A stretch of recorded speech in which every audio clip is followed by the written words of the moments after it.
Good afternoon, everybody. Before I get into the post-Cabinet update, I do just want to take a moment to acknowledge the passing of the Honourable Chester Burrows. Chester and I served on a number of select committees together. He served as Deputy Speaker of the House of Representatives at a time when I held a variety of different roles connected to the House in opposition. I always found him to be a really honest, straight shooter, someone who I really enjoyed working with, someone who was passionate about his local community, and an all-round thoroughly decent bloke. So I want to send my sympathies and my condolences to his family and just acknowledge his passing. Cabinet met this morning to discuss the ongoing response to Cyclone Gabrielle and our plan to build back from it better, safer and smarter. The new Extreme Weather Response Committee, chaired by Grant Robertson, also met this afternoon for the first time. Our response efforts over the last week continue to track positively. The number of households without power now sits at around 2,900, most of those being in and around Napier. That's down from a peak of over 200,000.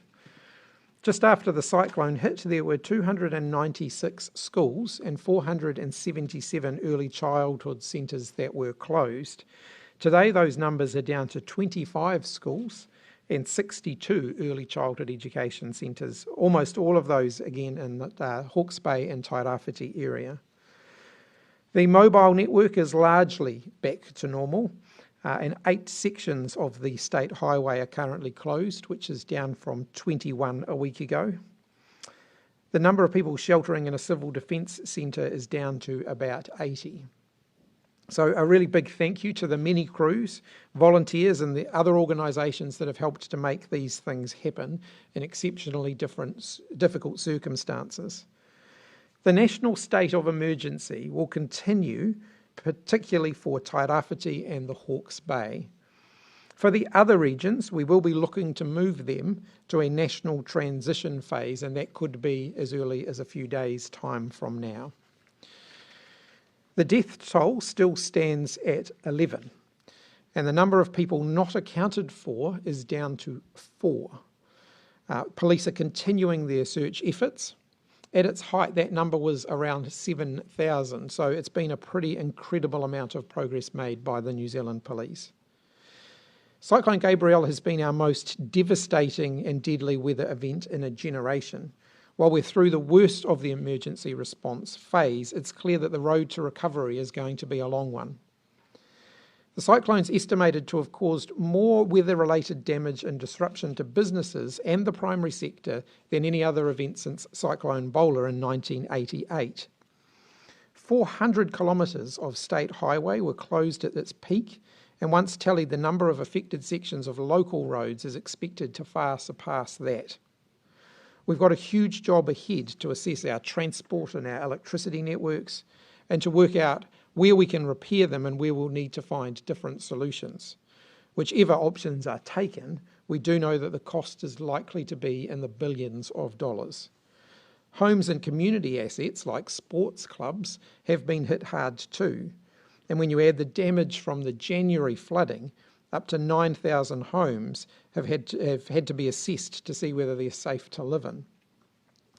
As of 2 weeks ago, more than 40,000 insurance claims were registered, and that number is expected to continue to rise.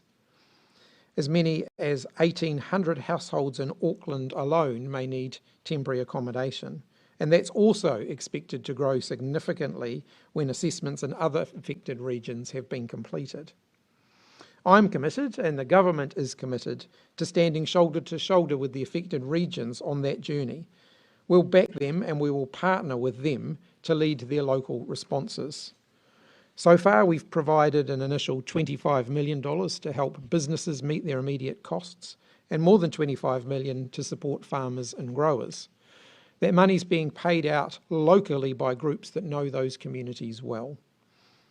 We freed up $250 million in immediate short-term support to help fix the roading network, that's national and local roads, and we've paid out more than $51 million so far in civil defence payments to 94,000 people. We're fast-tracking visa applications for skilled workers that we need to bring into the country to help drive our recovery efforts. But we know that there is more to come and there is more to do. Recovery is not a job we can do alone, so today we are looking for support from our friends and partners. I'm pleased to announce the launch of an international fundraising appeal and a special lotto draw on March the 18th to help support our recovery efforts. The appeal is modelled on the Christchurch earthquake appeal that raised over $94 million to assist the rebuild and revitalisation of Christchurch following the earthquake in 2011. In terms of the damage caused, Gabrielle, and before that the Auckland floods, has affected millions of people and many thousands of businesses and farmers. These areas account for around 30% of New Zealand's land area and are special to so many people both here and abroad. So I know that there'll be a real appetite to support them to get back onto their feet as soon as possible. We'll be looking to attract international donations to supplement the generosity of New Zealanders. The appeal will be overseen by a charitable trust.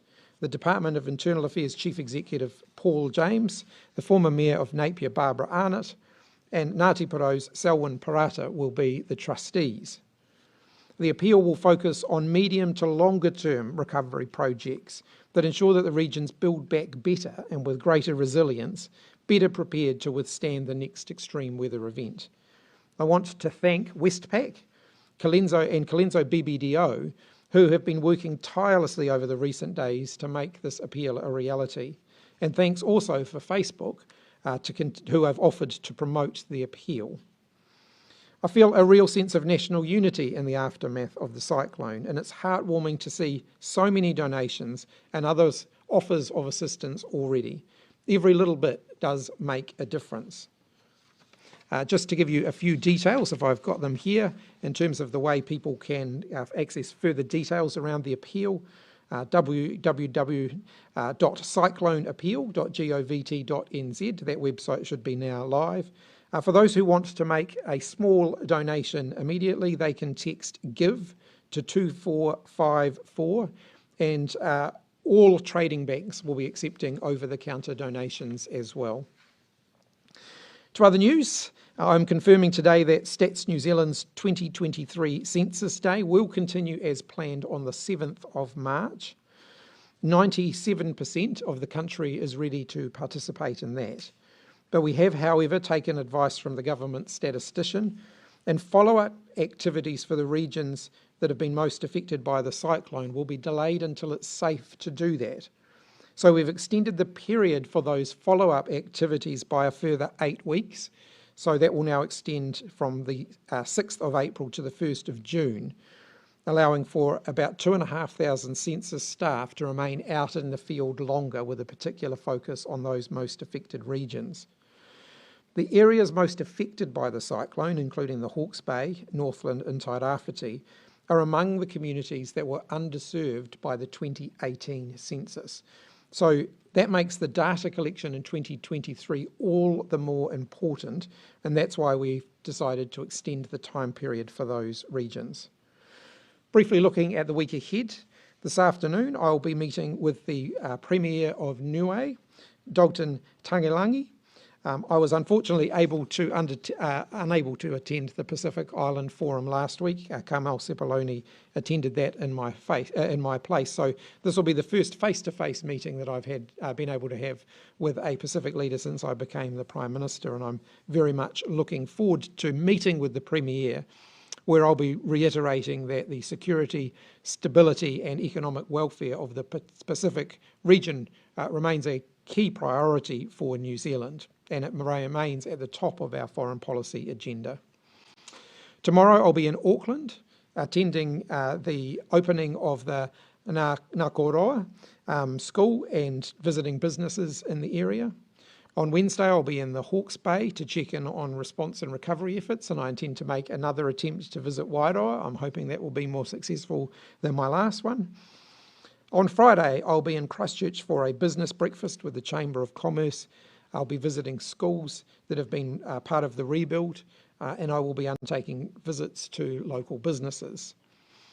With Parliament not sitting, ministers will be continuing to visit cyclone-affected regions to ensure they're up to date with the issues facing those local communities. So you'll see them out and about. Now, happy to open up for questions. Is the appeal the right thing to do in the middle of a cost of living crisis? A lot of Kiwis are already struggling to, make ends meet, and then so how are they going to be able to, contribute to this appeal?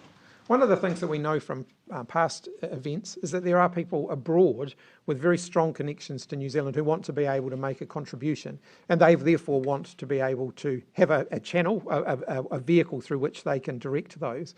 And that was certainly the case after Christchurch. So that includes expatriates who are doing well abroad and who want to give something back. This will be a vehicle through which they can do that. And it is an opportunity for people to make those kind of small micro donations to support their fellow Kiwis.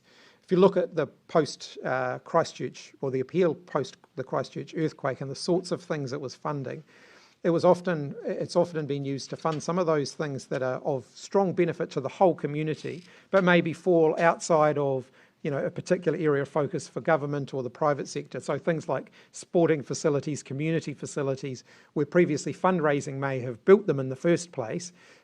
This is an opportunity for us to be able to give back. And do you have any idea of the size of the bill for this year, now that you've been able to go and survey the regions yourself? Have you been able to, the finance minister said his estimate was $13 billion, but do we have any sort of better, even a guesstimate of what this is going to cost? It's going to take some time to work through that, and some of that is actually going to be informed by science. So if you look at the issues around silt, for example, what we're working through at the moment is just the science of how best to deal with that. So, and that'll include, an analysis of what's in the silt. It'll also include an analysis of where it needs to be removed or where it might not be possible to remove it. It's still too early to put figures on any of that yet. Minister, is it a natural marriage with Lotto and with Facebook over this appeal? Sorry, what do you mean by that? Are you comfortable working with Lotto and with Facebook on this? I guess they're different things. So Lotto will be helping to support us, particularly with the international appeal and soliciting donations and so on. The Lotto draw, which has been done after the Canterbury earthquakes and after the Kaikoura earthquakes, is a separate matter. What about with Facebook then? Look, I'm quite comfortable, and I'd welcome other social media platforms and other media platforms helping us to promote the appeal as well. What are you weighing up with the national disaster? Are you looking to extend that for the next week? What are the options that are still on the table? So at the moment, we're not just simply going to drop the national state of emergency for those regions that can start to move towards the transition phase, where we'll give them a bit of notice that the national state of emergency will be removed from them effectively, because they will move into the transition phase. So we'll work through that with them in the coming days. And we have a sense now that there's quite a few of those regions are ready to get into that transition phase. So we'll work through that. For the Tairāwhiti and Hawke's Bay area, though, there's clearly still some immediate emergency needs there. So we'll be extending the national state of emergency to apply to them. Have you seen the statements that Rob Campbell made about National's Three Waters policy, and do you think that he has breached the Public Service Code of Conduct? I do think that his comments were inappropriate for someone holding a role such as the ones that he holds in terms of Crown Entity Chair. There is a code of conduct around political comment by people who hold those roles, and his comments fall well outside that. That is ultimately now a matter that the ministers responsible will be raising with him, and of course there's a process that they need to work through in doing that. Jane said over the weekend that there will be some areas where houses can't be rebuilt. I know there's been talk about managed retreat, but can you put some context around that in terms of, do you have areas now that you know that won't happen, and what kind of time frame those decisions might be made over? We know that we've got to make some decisions in the next sort of month or so when it comes to things like insurance payouts and those sorts of things. And so we're working through those with as much urgency as we can. Now, I can't put a ring fence around which areas we're talking about at this point. We've got to gather a bit more evidence before we're in the position of making those decisions. But I'm also mindful that people want to see decisions made as quickly as possible. Do you have a response to federated farmers calling for the military to be sent into the Hawke's Bay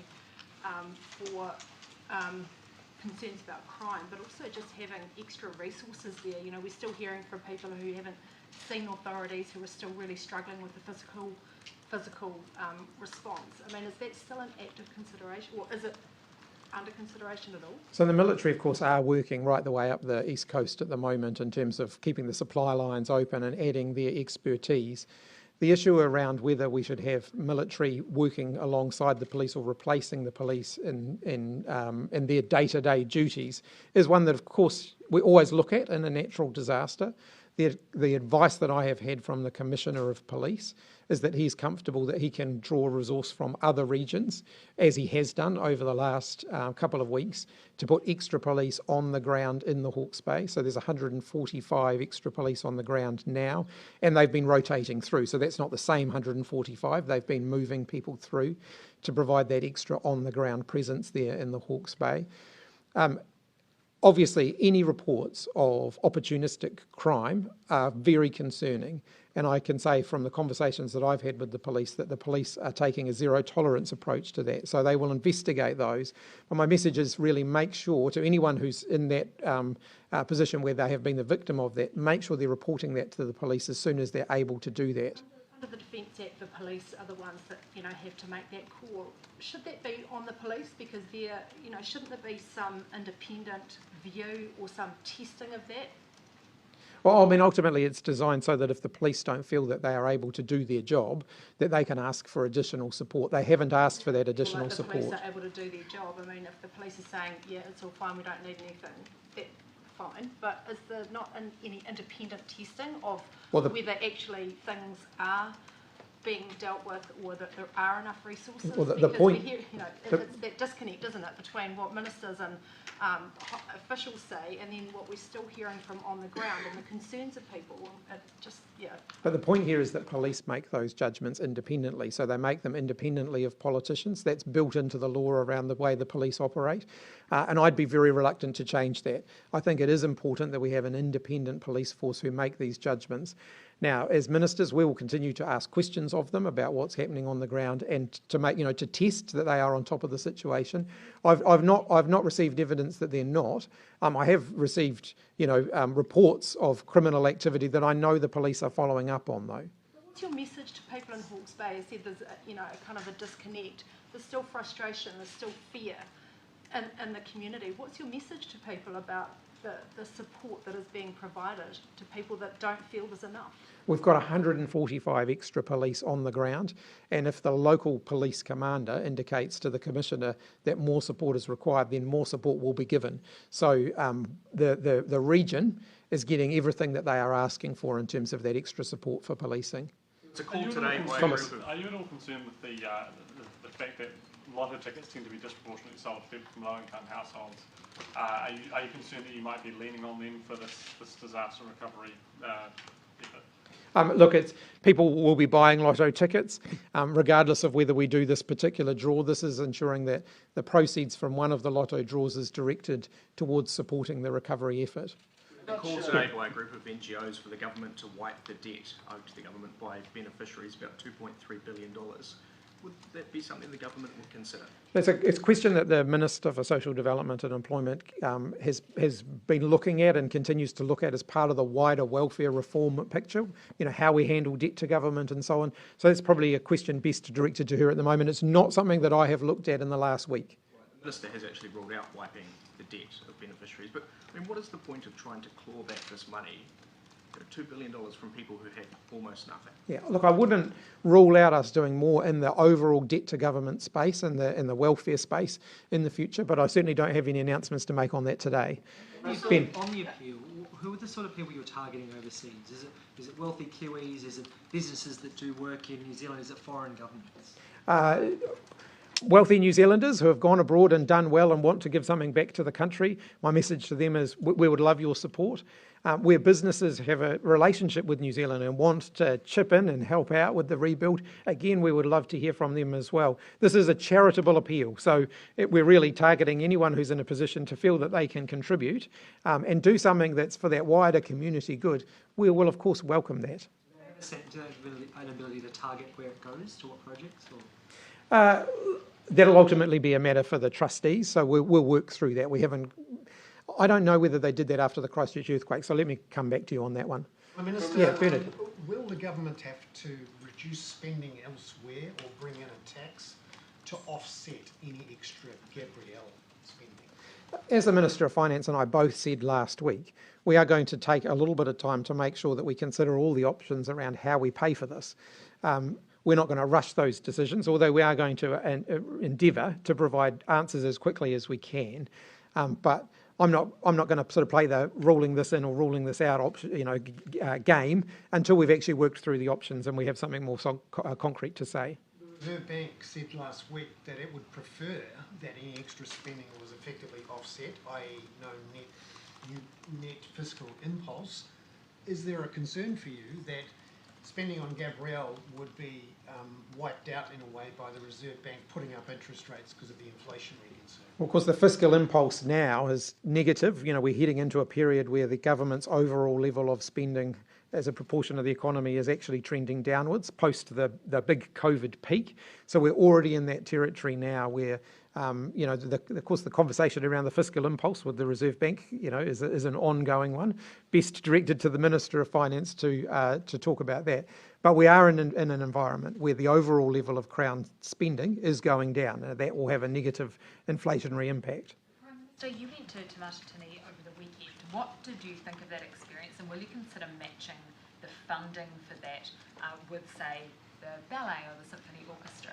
They're quite different organisations, with a different model for the way they operate. The ballet, the symphony orchestra, they pay their performers, for example, to Matatini don't. But the broader question of, do I think that this is an important cultural event for the whole of the country? Yes, I do. Do I think we need to find them a sustainable funding platform? Yes, I do. And so we can work our way through that with them. What does that mean, sustainable?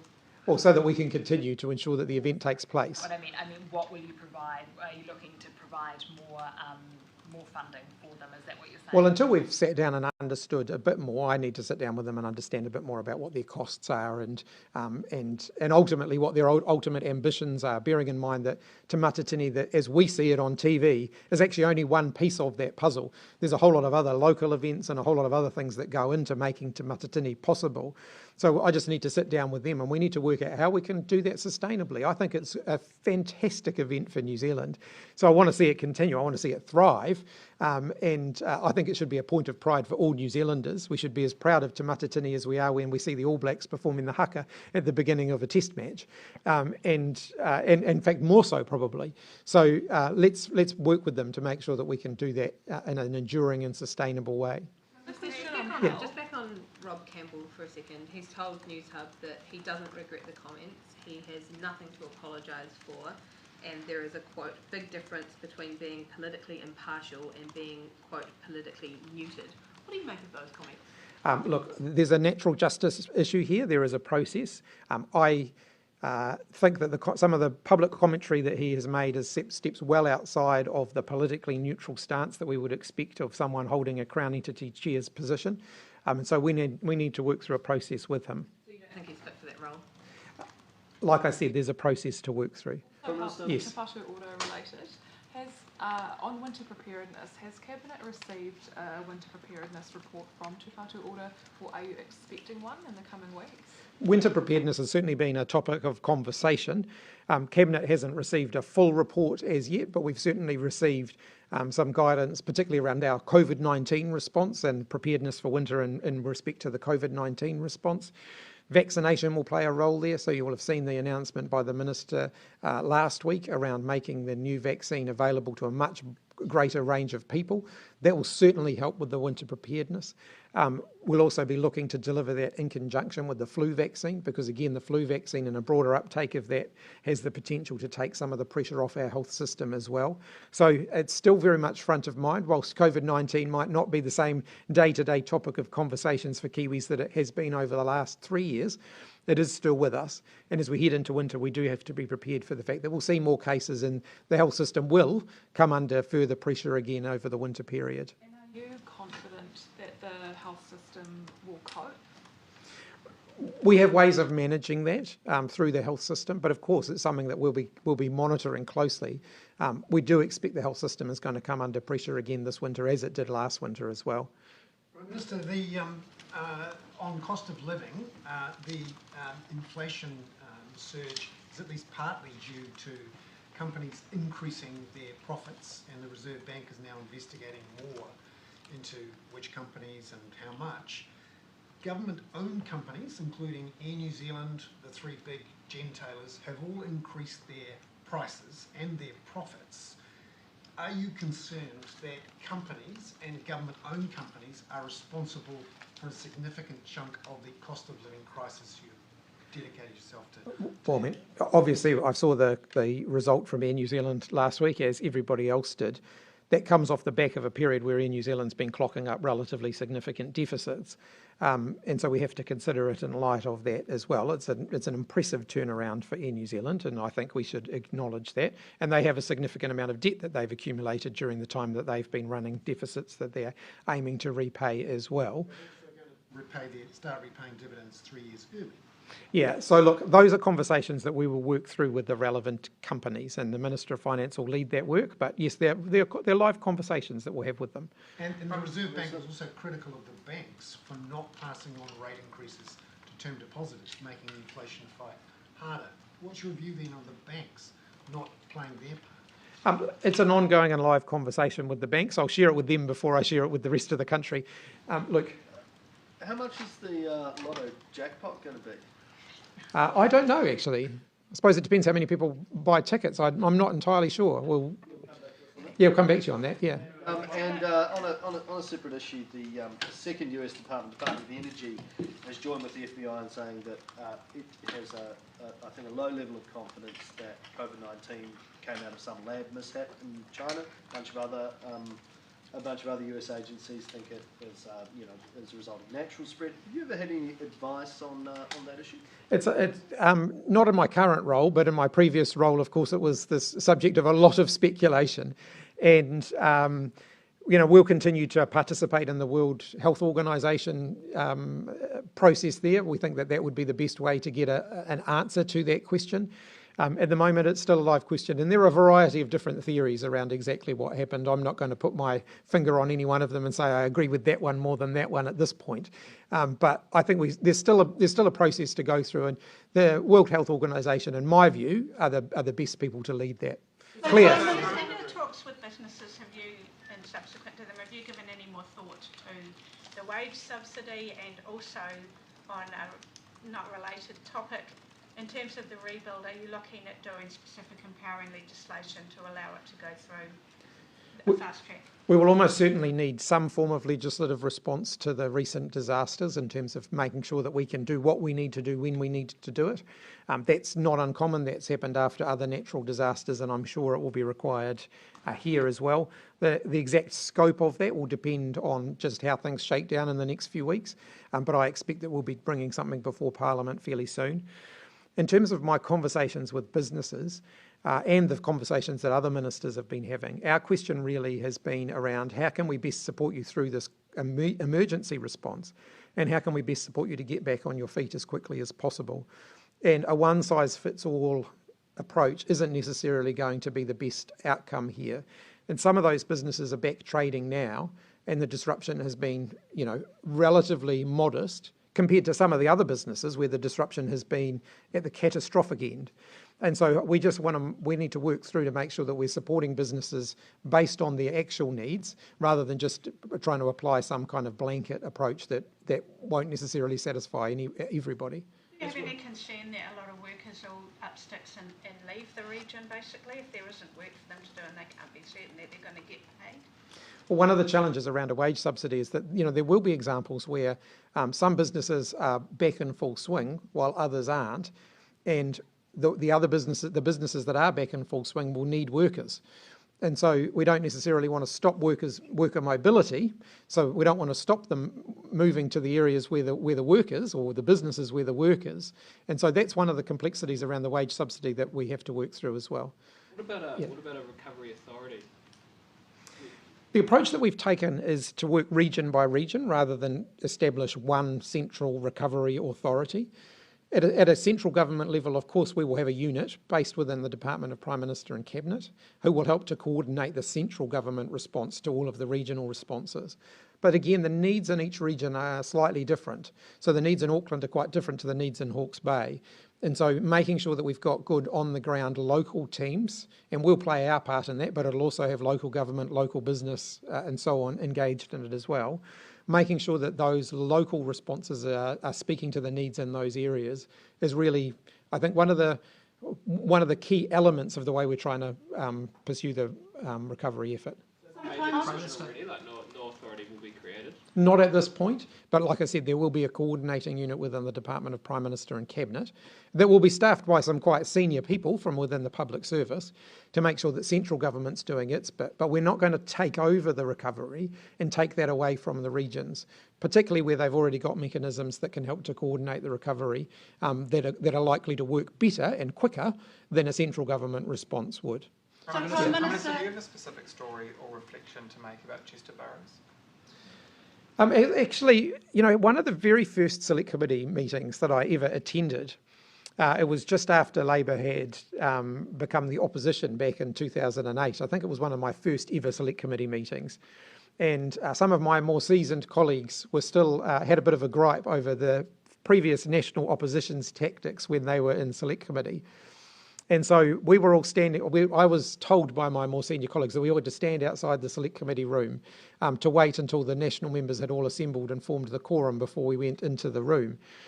And that was my first ever meeting in person with Chester Burrows, because he was the chair of that committee and came out to implore with us that we should come into the meeting so that the meeting could get underway. And pointed out that there were a whole lot of people who'd come to make submissions who were going to be inconvenienced by the meeting not going ahead because one of his own colleagues hadn't shown up to the meeting. And he put it in such a reasonable way that I think everybody just felt like we should get on with it. And so whatever political point was that was trying to be raised kind of got lost in all of that, and we all went in and we got on with the meeting. And from that point onwards, he was someone who I just got on really well with, because he was just so sensible and normal. And, he loved his politics the same as the rest of us do, but he also just wanted to get on and get the job done. And, so those were my first ever impressions of him, and that kind of stuck with me right the way through. When he was the Deputy Speaker, he introduced a new somewhat novel approach to parliamentary urgency. Because parliamentary urgency, when you're in opposition, you tend to make a lot of noise, as we've seen in recent times. He would deliver a scorecard at the end of urgency from the Speaker's chair on who he thought had done the best filibuster speeches, that made the most novel and entertaining contributions and so on. And no Speaker had done that before, and I don't think any Speaker has done that since. It was a uniquely Chester innovation, but I don't think anyone else would necessarily be able to get away with it, to be frank. Marae around up and down the coast are saying that they've had a number of empty containers dropped off at their marae without being told, and they don't know why they've got them. Why is it that emergency response are dumping empty containers on marae? That's absolute news to me. So I'm happy to follow up and find out what's happening there, but first time anyone's raised it with me.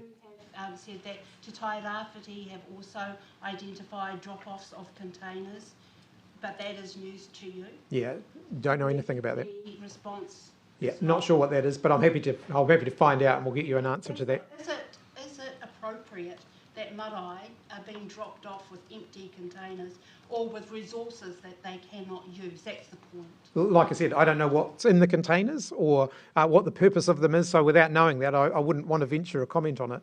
Yeah. Just on the appeal, how long is it going to run, and do you have an idea of how much you want to raise from it? I don't want to set a monetary target. What we do know, I mean, the appeal, we'll know from past history that, you get the most money up front normally in the immediate period after a disaster like this.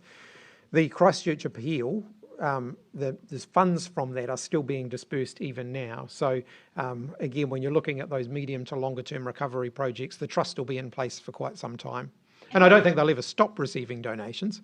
Yeah. Do you already have any pledges or things in the pipeline for it that you know of? Yeah, I'm aware of some generous people who have already indicated that they'll be making some contributions, and in due course we'll share the details of that, but I'm not in a position to share that yet.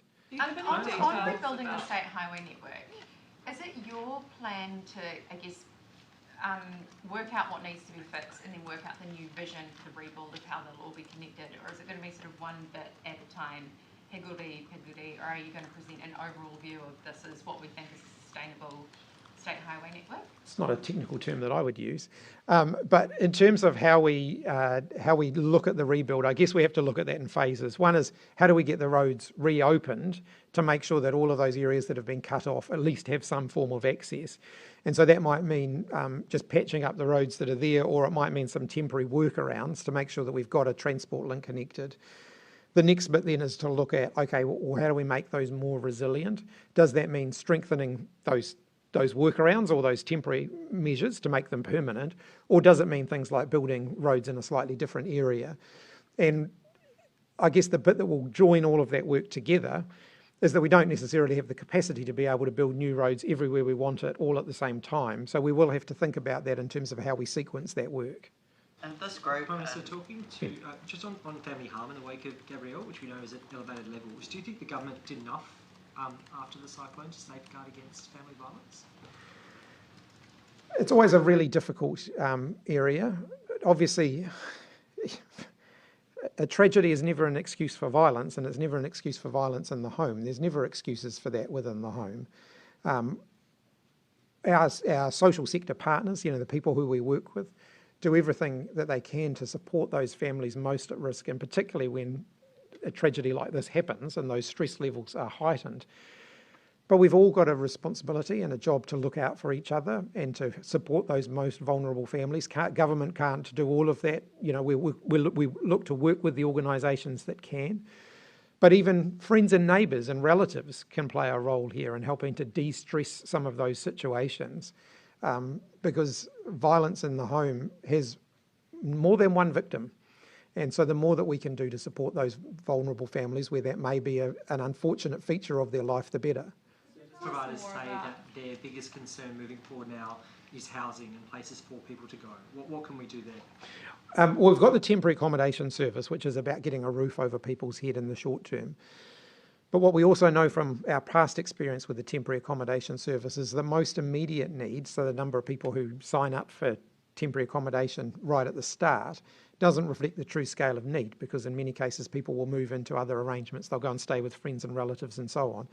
And there is a finite time when those arrangements will continue to be able to operate, at various points. And that can lead to different stresses and strains in families as well, if they're staying with others for a prolonged period of time. So we know that the growth in temporary accommodation demand is going to increase.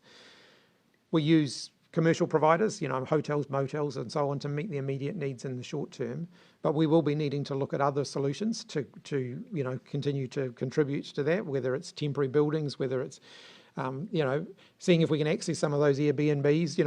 All of those options are on the table, and we'll be working our way through that. Can you tell us more about the 4 people that are unaccounted for?